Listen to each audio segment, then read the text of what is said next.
Теперь песня, которую точно думаю, что очень мало народу знает.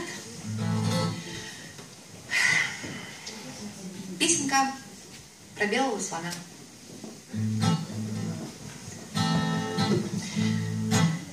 Жили-были в Индии с давней старины дикие, огромные, добрые слоны.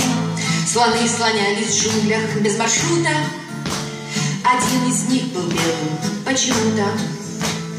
Добрым глазом, тихим нравом отличался он, и умом, и статью благородной. Среди своих собратьев этот серый белый слон был, конечно, белою вороной. Среди своих собратьев серый белый слон был, конечно, белою вороной.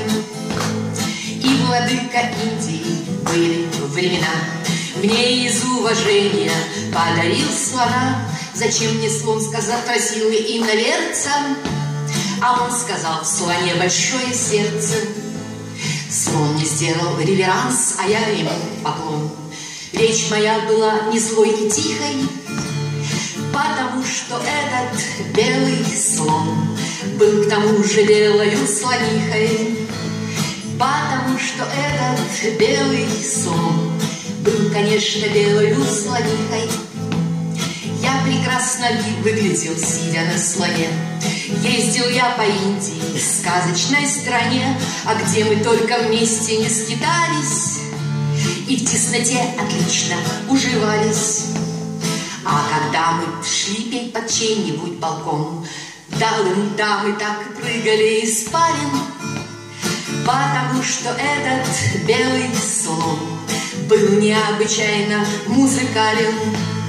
Потому что этот белый слон был необычайно музыкален. Карту мира видели вы наверняка. Знаете, что в Индии тоже есть река. Мы слон и я питались соком манго и как-то потерялись в дебрях Ганга. Я метался по реке, забыв покой и сон, безвозвратно позабыв здоровье. А потом сказали мне: твой белый слон встретил стадо белое слоновье. А потом сказали мне: твой белый слон встретил стадо белое слоновье. Долго был в обиде я, только вот цена. Мне владыка Индии вновь прислал слона, но в виде украшения из трости. Мой белый слон, но из слоновой кости. Говорят, что 7 слонов иметь хороший тон. Наш в шкафу как средство от напасти.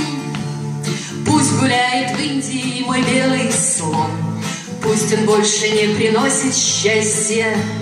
Пусть гуляет с белым стадом этот белый слон, пусть он больше не приносит счастья.